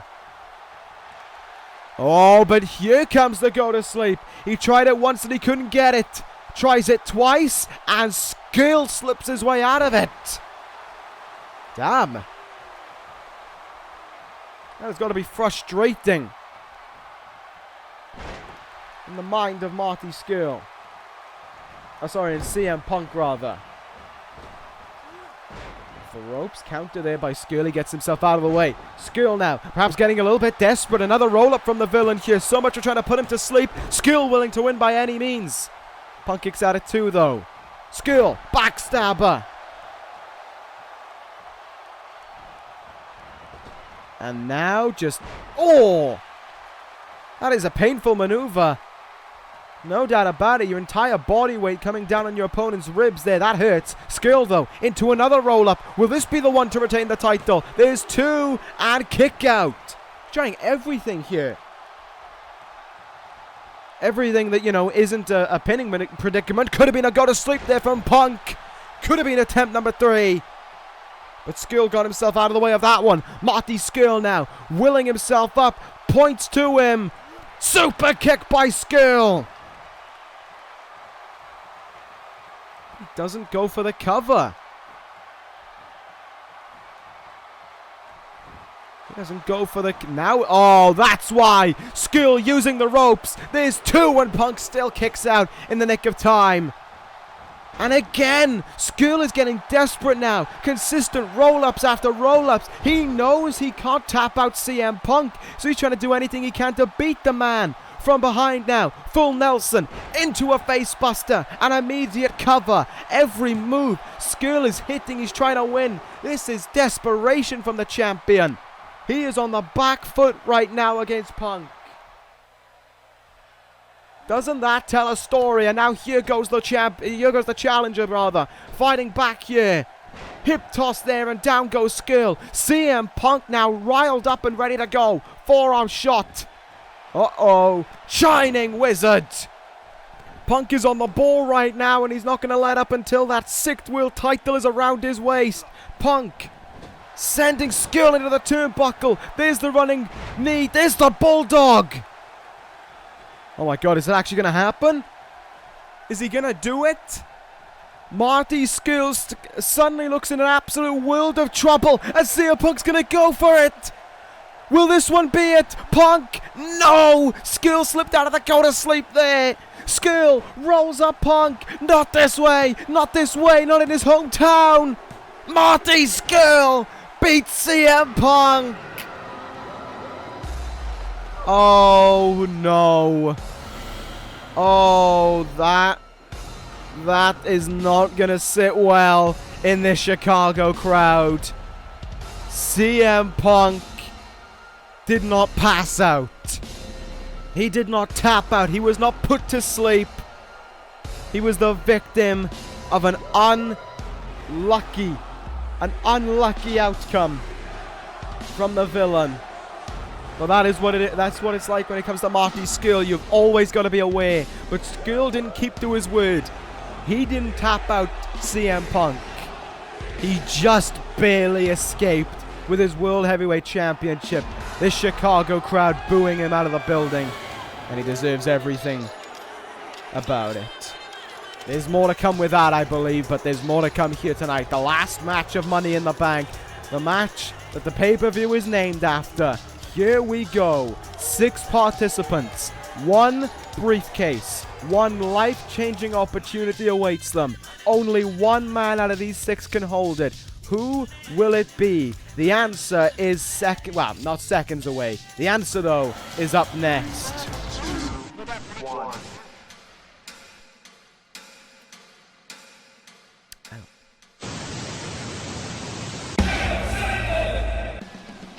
Now, first out from SmackDown Live comes the leader of the DCC, Chris Sabin, heads into his first Money in the Bank. Sabin was actually named as the first member of Money in the Bank, having beaten Randy Orton to achieve that on an episode of SmackDown Live. The DCC has been running rampant since their arrival following WrestleMania, and now Chris Sabin looks to truly cause some chaos in SmackDown Live and some true problems for the committee to worry about as he looks to become Mr. Money in the Bank. You look at his momentum so far, you look at the fact that he hasn't lost on SmackDown Live yet. There's a very good chance. I mean, Chris Sabin, a week and a half ago, beat Bobby Fish. Man who I went on about earlier about being the WWE Champion for 390 days. Sabin beat him. There is a chance that Sabin could win here tonight, but this is also one of the favorites. Roman Reigns, representing Monday Night Raw, heads towards the ring. Reigns became the first member of the Raw roster to join by beating Jay Lethal. On the same night that he did, so too Triple H qualified, but Roman Reigns here tonight looks to make this his night. Reigns looks to become Mr. Money in the Bank. And he looks to do it in Chicago. He looks to make it happen for him here. Oh, Jesus, this place does not like... I don't know if it's because this place doesn't like Roman Reigns, if it's because this place is still pissed off at what they just saw, if it's a mixture of both. I'm going to go with that one. Reigns, though, heads towards the ring, and as I said, one of the favorites because this past episode of Raw, he beat Triple H in one-on-one action. A spear kept the game down. 2 actually kept the game down. And Roman Reigns headed into this Sunday with some well-earned momentum. It's been a great time for Roman Reigns since joining the Monday Night Raw roster. Victories over The Undertaker, Triple H, almost became the #1 contender to the World Heavyweight Championship. But there has been a sense that when it matters, Roman Reigns can't win those big matches. Like I said, Punk with that #1 contendership, and not 2 weeks ago actually, he lost to Marty Scurll as well. So it kind of gives that feeling that Reigns isn't really, you know, maybe he just has that little problem within him that he can't win the big matches. Maybe I'm just speculating there, but I certainly got that vibe from him so far on SmackDown Live. On Monday Night Raw, rather. Anyway, we've seen one from SmackDown Live, one from Raw, and now obviously we're going to get one from ECW representing the 4 Horsemen. It's the Messiah of the Backbreaker, Roderick Strong. The last man to qualify for Money in the Bank. Roddy Strong won a last chance fatal 4-way a week and a half ago on ECW, surviving and surpassing Samoa Joe, Sami Zayn and Neville to earn that right to compete here tonight. Roderick Strong says he devotes this matchup to the leader of the 4 Horsemen, a recovering Chris Jericho following the injury sustained at the hands of Neville at Living Dangerously. Roddy Strong says he wants to do the 4 Horsemen proud, do himself proud, but most importantly do Chris Jericho proud and become Mr. Money in the Bank. And he already knows that Seth Rollins would need his eyes in the back of his head at any point. That latter part, nah. That first part, though, certainly commendable from Roderick Strong. But here comes a man who is no stranger to gold in his own right. That Money in the Bank briefcase is gold. Well, this man is an Olympic gold medalist. Kurt Angle heads towards the ring here. He won a 6-man battle royal, last eliminating none other than Roderick Strong to become the first member of ECW chosen. And the penultimate member of Money in the Bank chosen as well. Kurt Angle looks, though, to become Mr. Money in the Bank here tonight. I don't know if this is Angle's first Money in the Bank ladder match or not. I'm gonna say it is, just because I believe that may well be the case. But Angle is ready here tonight to be Mr. Money in the Bank. I would not be opposed to it if he wasn't either. The former NXT Global Champion. Kurt Angle's done an awful lot within this universe, and it makes you feel as if a world title would be a great chance for Angle. And I certainly think when I look at some of the people in this matchup, Angle would be the kind of guy to not cash in on a great opportunity, but to head to the champion's face and go, I'm cashing it in this date. You talk about guys who deserve a championship. You talk about guys who have fought for so long and are fully deserving of that world title. I'm sorry, but I don't think there's one man who deserves a world championship more than this man, Triple H. I'm going to be frank with everyone right now.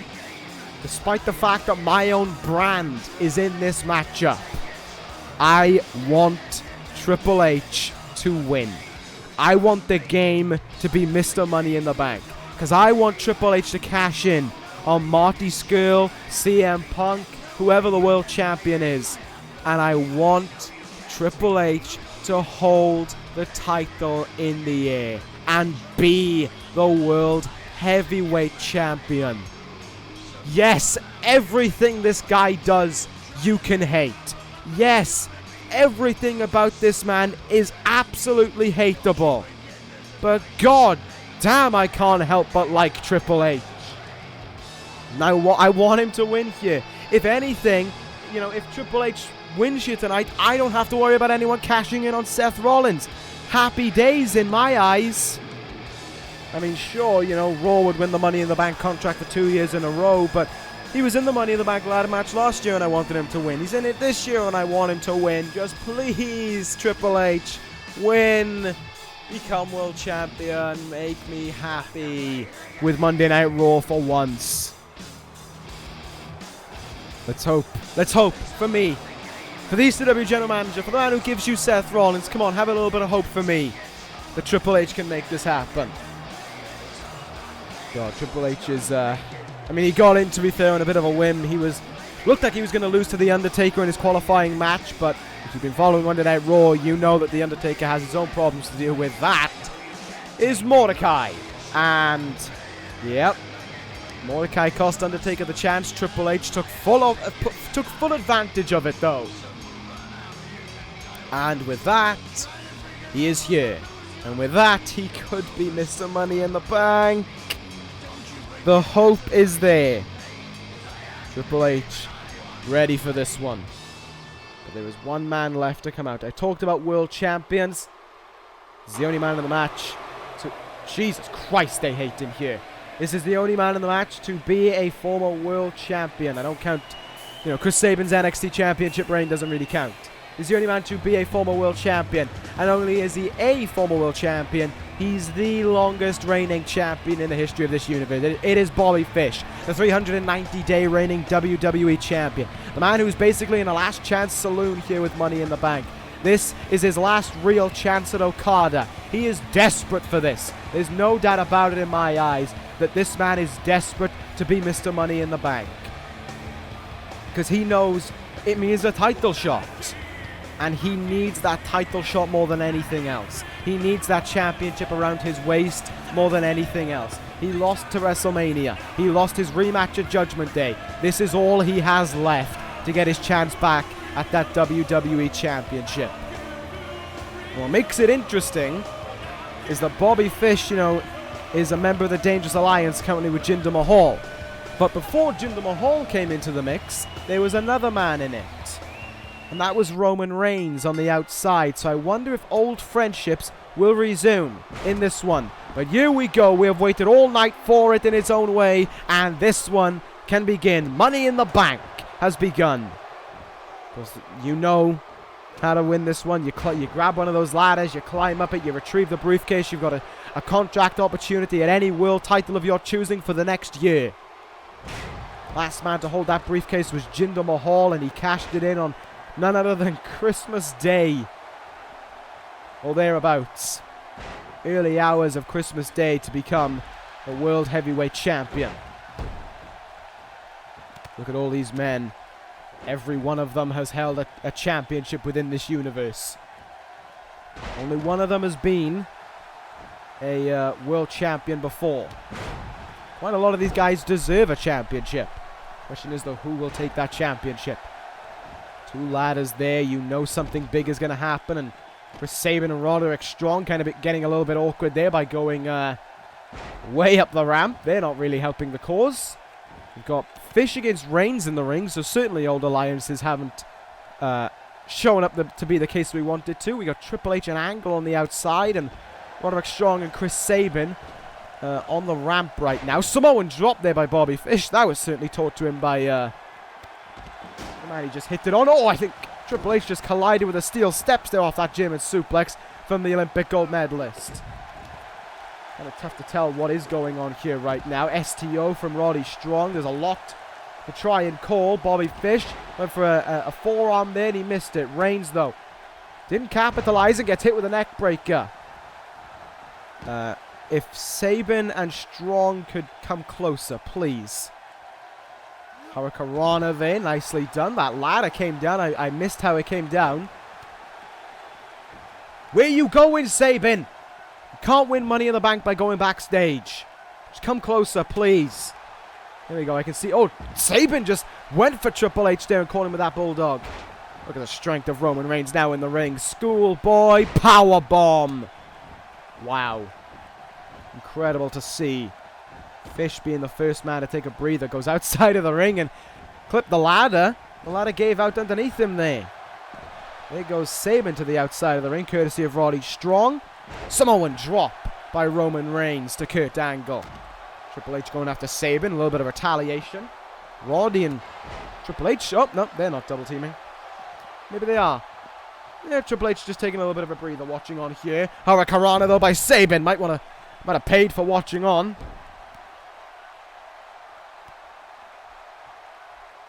Interesting to see that whoa, Roman Reigns in the ring. Reigns already. Spear countered by Angle. Nicely done there. Bobby Fish has strong up. Oh, good God. Into the ring pole. Into the floor. That is going to hurt. And Kurt Angle in the ring now. Coming up with some big moves of his own. The Triple Germans. And he gets the last one as well. Chris Sabin brought a ladder into the ring now, and Angle gets decked with it. Sabin, though, hit with a back suplex. Roman Reigns went out of the ring after the trio of Germans. Smart there by Roman. Oh, Fish there with a ladder. Taking out almost everyone who was standing in the ring. Angle's gone outside of the ring. Triple H, Bobby Fish, Roddy Strong, and Chris Sabin, the only ones left in the ring. Strong gone out of the ring now, so that leaves us with Sabin, Triple H, and Fish. And Bobby Fish thinking wisely here. There's a chance. Roman Reigns getting up to his feet. Reigns back in the ring now, and he is sending Fish on his way up and over the top rope. That takes a lot out of you, because that's a tough fall to take. So it takes you a little while to get up to your feet, and in the meantime, someone can take full advantage. Just climb up that ladder. I was going to say, if Sabin had the chance, or Triple H, go for that ladder and try and climb up it, but Reigns and Angle are up now, everyone's, but Sabin is up now. Angle slam to Roddy Strong on the outside. Roddy ain't getting up for the foreseeable future. And Triple H going to be the first man to make the venture up the ladder here. Roman Reigns sent into the ring apron. Triple H going after that briefcase, trying to pull it down already and become Mr. Money in the Bank. Sabin, though, the only one trying to stop him here. That is one hell of a leap he is making. Triple H got tons of time. What a Fish, Reigns, Strong, and Angle thinking there. What are they thinking right now? Triple H is having a ton of time. Sabin can't get him to give up. And now the SmackDown Live crew working together. How much though? The ladder almost going there. How did Triple H not get that briefcase unhooked though? He had tons of time. Maybe the striking from Sabin put him off. By the way, Roddy Strong, don't think I didn't notice that curb stomp on the outside. There's a cutter by Sabin as well. A lot of matches are notorious for something as well, is how many people get busted open in them. Roddy Strong could be true on his word. No one's looking at the ring right now. Reigns and Sabin running in. Roddy Strong going for that briefcase. Roman Reigns going to go up to the top there. Is this... Oh, Triple H. And now Sabin. Oh, both men. And the ladder to go with it. Take one hell of a fall.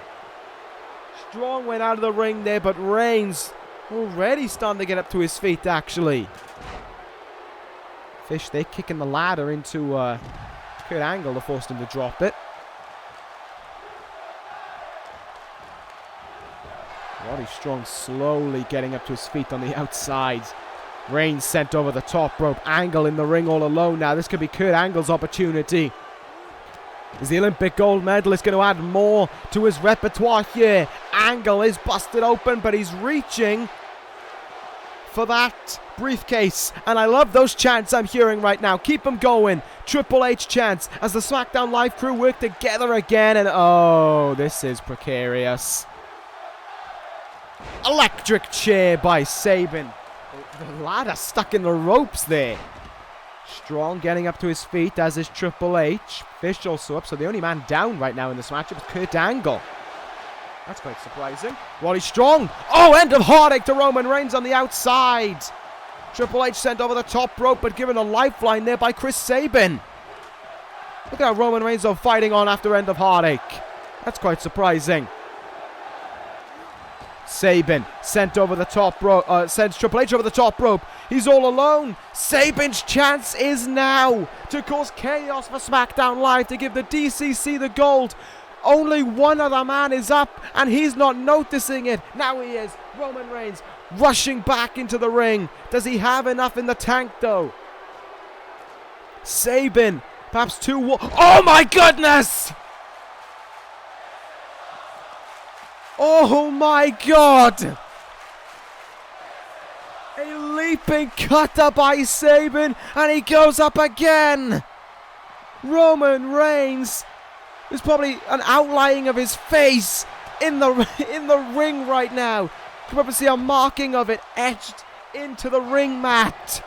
Sabin couldn't bring the briefcase down though. Reigns getting up to his feet. And there goes Sabin. Strong now. Gonna go for it. Oh, Roman Reigns the only one again. Reigns has gone out of the ring. Come on, Strong. If this is your chance, then make the most of it. Take that briefcase. Do it for the Four Horsemen. Everyone's down. But Angle and Reigns, and they're not paying attention. Roddy Strong is having difficulties though. That hook is made deliberately difficult, so no one can bring it down. It takes a lot of focus, and it takes a long time to bring it down. And especially when you've taken a beating like everyone has in this matchup already, it makes it even harder to bring it down. Double team, spinebuster on the outside. Kurt Angle trying to make something big happen here, but I don't think he has it in him to bring both men down off that ladder. That would have been a big time fall. Triple H, pedigree, and there goes Fish from the top of the ladder. Strong gonna look to take that. Gonna look for another opportunity at that briefcase. Angle going up. Oh my God. Kurt Angle looking for the superplex. Strong, he counters it. Roddy Strong. There goes Kurt Angle. There goes Roddy Strong as well. Kurt Angle face first from the top of the ladder. Triple H climbed his way up it, but Roddy Strong up there like a whippet and power bombs him off. And look at the strength of Roddy Strong immediately following that deadlift gut-wrench powerbomb. But you see the fatigue. Look at how long it's taking Strong to climb the ladder. Somehow Angle is up to his feet, but it's Reigns and Roddy Strong fighting on top of that ladder for the briefcase. This is going to be dangerous for both men. Roman Reigns already taken a hefty fall. Strong takes another one there. The crowd cheering for Triple H. Yes, I love it. Roman Reigns trying to get that briefcase. Angle, will he be successful this time? Oh, good God. Superplex from the top of the ladder. Roman Reigns again is gonna be in agony. He rolls out of the ring. Only one man is in the ring, and that's Kurt Angle. I don't know how, but Roman Reigns is still standing as well. Triple H finally getting up to his feet, and amongst all of this, Kurt Angle going up there, looking to retrieve the briefcase. Someone stop him. Triple H, stop him.